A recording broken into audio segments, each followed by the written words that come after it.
अस्सलाम वालेकुम। कभी सोचा है कि अल्लाह के एक हुक्म को चालाकी से टालने की कोशिश का अंजाम क्या हो सकता है? आज हम एक ऐसे ही वाक़ये पर बात करेंगे, हफ्ते के दिन का वाक़या। ये एक ऐसी कहानी है जो ईमान, आजमाइश और नताइज के बारे में बहुत गहरे सबक सिखाती है। ज़रा इन अल्फाज पर गौर करें।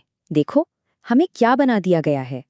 हम इंसान थे, मगर हमने अपने रब का हुक्म तोड़ दिया। ये आवाज़ उन लोगों की है जिनकी जिंदगी एक पल में हमेशा के लिए बदल गई। सवाल ये है कि आखिर उनके साथ ऐसा क्या हुआ था। आइए इस कहानी की गहराई में चलते हैं। तो बात है हज़रत दाऊद अलैहिस्सलाम के ज़माने की। बनी इसराइल के कुछ लोग एला नाम की एक साहिली बस्ती में रहा करते थे। अल्लाह ताला ने उन्हें एक ख़ास हुक्म दिया और वही हुक्म उनके लिए एक बहुत बड़ी आजमाइश बन गया। ये सारा मामला था हफ्ते के दिन का, जिसे सबत भी कहते हैं। अल्लाह ने इस दिन को ख़ास इबादत के लिए मुकर्रर किया था और हुक्म दिया था कि इस दिन कोई दुनियावी काम नहीं करना। ख़ास तौर पर मछली पकड़ने की तो सख्त मुमानियत थी। बस यही इस बस्ती का सबसे बड़ा कानून था। और असल इम्तिहान तो अब शुरू हुआ था। होता ये था कि ठीक हफ्ते के दिन दरिया में मछलियां उमड़ पड़तीं, इतनी ज़्यादा कि पानी की सतह चमकने लगती। लेकिन जैसे ही हफ्ते का दिन गुजरता, एक भी मछली नज़र नहीं आती थी। सोचें ज़रा, एक तरफ अल्लाह का साफ हुक्म था और दूसरी तरफ आंखों के सामने इतना बड़ा फ़ायदा। अब इस आजमाइश के सामने बस्ती के कुछ लोगों ने अल्लाह के हुक्म को सीधा सीधा तोड़ने के बजाय एक चाल चलने का सोचा। और यही वो लम्हा था जब उनकी नाम निहाद अक्लमंदी असल में नाफरमानी बन गई। उन्होंने खुद को कैसे तसल्ली दी? कहने लगे, अरे हम अल्लाह का हुक्म थोड़ी तोड़ेंगे, हम तो बस थोड़ी अक्लमंदी से काम लेंगे। ये सोच इस बात की बेहतरीन मिसाल है कि इंसान कैसे अपने गलत कामों के लिए बहाने और जवाज़ घड़ लेता है। तो उनका प्लान क्या था? बड़ा ज़बरदस्त प्लान बनाया था। वो जुमे के दिन दरिया के किनारे बड़े बड़े घड़े खोदते, फिर हफ्ते को जब मछलियां आती थीं तो दरिया से उन घड़ों तक छोटी छोटी नालियां बना देते। मछलियां पानी के बहाव के साथ उन घड़ों में आकर फंस जाती और फिर इतवार को वो बड़े आराम से उन सारी मछलियों को पकड़ लेते। अब देखें, कहने को तो उन्होंने हफ्ते को मछली नहीं पकड़ी है ना, लेकिन हकीकत में उन्होंने अल्लाह के हुक्म की रूह को ही ख़त्म कर दिया। इस एक शैतानी चाल का नतीजा ये निकला कि पूरी की पूरी बस्ती में फूट पड़ गई और लोग साफ साफ गिरोहों में बंट गए। तो बस्ती में दो बड़े ग्रुप बन गए। एक तरफ वो लोग थे जो अल्लाह के हुक्म पर डटे रहे और दूसरों को भी इस गुनाह से रोकते थे, और दूसरी तरफ वो गुनाहगार लोग थे जिन्होंने अल्लाह के हुक्म से बचने के लिए ये चालाकी वाला रास्ता निकाला था।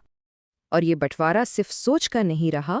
जो लोग नेकी पर कायम थे उन्होंने गुनाहगारों से खुद को अलग करने के लिए बस्ती के बीच में एक दीवार खड़ी कर दी और अपने आने जाने के लिए अलग दरवाज़ा भी बना लिया। जब वो गुनाहगार लोग अपनी हरकतों से बाज ना आएं तो हज़रत दाऊद अलैहिस्सलाम ने उन पर लानत फरमाई। फिर एक दिन नेक लोगों ने महसूस किया कि दीवार के उस पार से कोई बाहर ही नहीं निकला। एक अजीब खौफनाक खामोशी छा गई थी। जब उन्होंने परेशान होकर दीवार पर चढ़कर देखा तो जो मंजर सामने था वो नाकाबिले यकीन और इंतहाई खौफनाक था। गुनाह करने वाले सारे के सारे लोग बंदरों की शक्ल में बदल चुके थे। और ये कोई एक दो लोग नहीं थे जिन पर अजाब आया। कहा जाता है कि उनकी तादाद 12,000 थी। सोचें ज़रा, 12,000 इंसानों को बंदर बना दिया गया। और उनकी अजियत यहीं ख़त्म नहीं हुई। वो इस बुरी हालत में सिर्फ 3 दिन तक जिंदा रह सके। इन 3 दिनों में वो ना एक लुकमा खा सके, ना एक घूंट पानी पी सके, और आखिरकार इसी भूख प्यास की हालत में तड़प तड़प कर हलाक हो गए।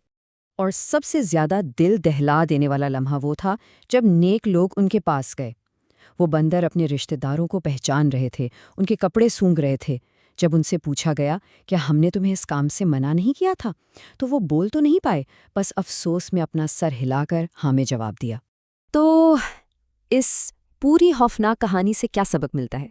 आइए देखते हैं कि इन मुख्तलिफ गुरोहों का क्या अंजाम हुआ और इसमें हमारे लिए क्या नसीहत छुपी है। देखें, गुनाह करने वालों को तो उनकी नाफरमानी की सज़ा मिल गई। जो लोग नेकी पर कायम रहे और दूसरों को बुराई से रोकते रहे, वो बचा लिए गए। और हाँ, एक तीसरा ग्रुप भी था जो खुद तो गुनाह नहीं करता था, लेकिन दूसरों को रोकता भी नहीं था, मगर दिल में इस काम को बहुत बुरा समझता था। اللہ تعالیٰ نے اپنی رحمت سے انہیں بھی اس عذاب سے بچا لیا۔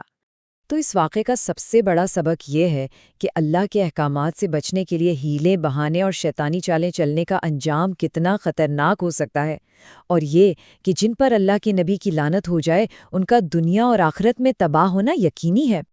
اور آخر میں یہ کہانی ہمارے لیے ایک بہت اہم سوال چھوڑ جاتی ہے۔ چالاکی اور نافرمانی کے بیچ کی یہ جو لکیر ہے، یہ کتنی باریک ہوتی ہے؟ یہ ایک ایسا سوال ہے جس پر ہر دور کے انسان کو سنجیدگی سے غور کرنے کی ضرورت ہے۔